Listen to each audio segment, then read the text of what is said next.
You have a friend named Jay Leno, and Jay is being inducted into the Hall of Fame in 2021. Yeah. We're the class of 2020-2021. Yeah.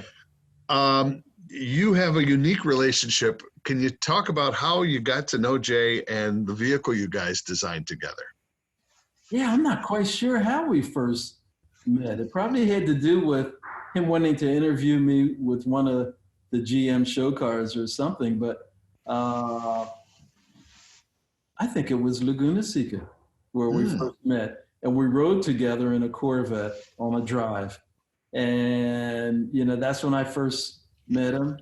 I ended up doing his early version of Jay Leno's Garage. I did quite a few of them with different GM show cars or in the, because we had a advanced design studio in North Hollywood, not far from his garage. And we did some things there as well. In fact, he was still doing the Tonight Show. And in fact, once we're supposed to do an interview, we had to do around the Cadillac CL. And we were developing the design there in that studio. Jake couldn't get off from work, which I thought was hilarious. He couldn't get off from work to be there. So I did that Jay Leno's Garage without him. But on one Saturday morning, we were together. We were in the design studio in North Hollywood. And he's telling me, because he had a jet-powered bike. Mm-hmm. And, he always joked about jet turbine, right? Yeah. And he wanted to do a car. And he wanted to do a car that was inspired by, the Motorama show cars at General Motors, which he just absolutely loved. And so we're sitting around a table having coffee, and I started sketching some ideas, and so I started sketching some ideas. Frank Cicito started sketching ideas, and next thing you know, it evolved into a project. And we developed the clay model there. Frank and his team really worked hard on that project, worked close with Jay and his team. And there are different suppliers that Jay worked with to develop and build the car. I'll never forget my first ride in it on one of the freeways. I wasn't driving, I was passenger. Yeah, I was passenger, yeah. And which is pretty cool on the freeway with it. When we unveiled the car, we did that in Las Vegas at SEMA. And there was no budget. GM, it wasn't a GM car, so GM wasn't going to pay for a press conference and all that. And Jay, wasn't going to do a press conference of any type, but we wanted to do something. And I said, if the word got out, and this is before social media, if the word got out that Jay Leno and Ed Welburn were going to introduce something special poolside at the Wynn Hotel at 8 p.m., people probably show up. The word would get out. And this is way before all the social media thing. And that's what we did. We got permission from the Wynn. We had the car sitting there poolside, and people showed up. It was unbelievable. ZZ Top's there. I mean, you made it. It was just this wild and very cool group, diverse group of people who showed up for this reveal.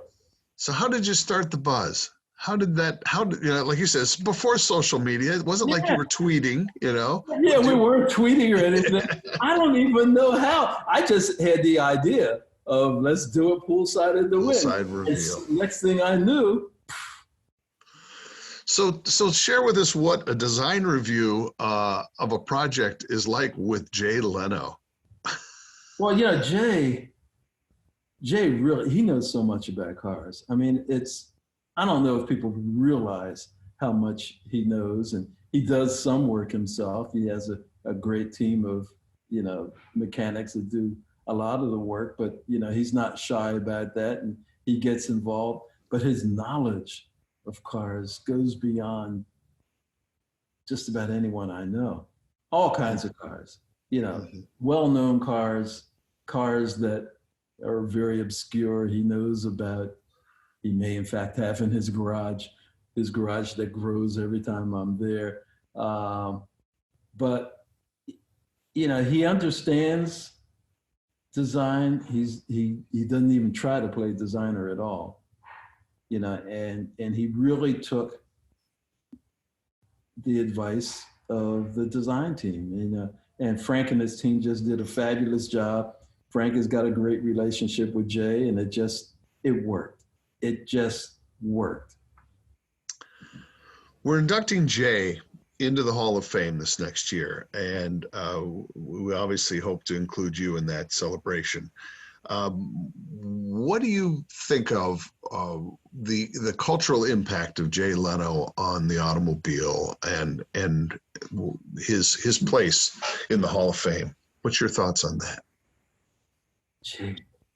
Yeah, I'd have to gather my thoughts on that. Random thoughts. I mean, he is so much the common man.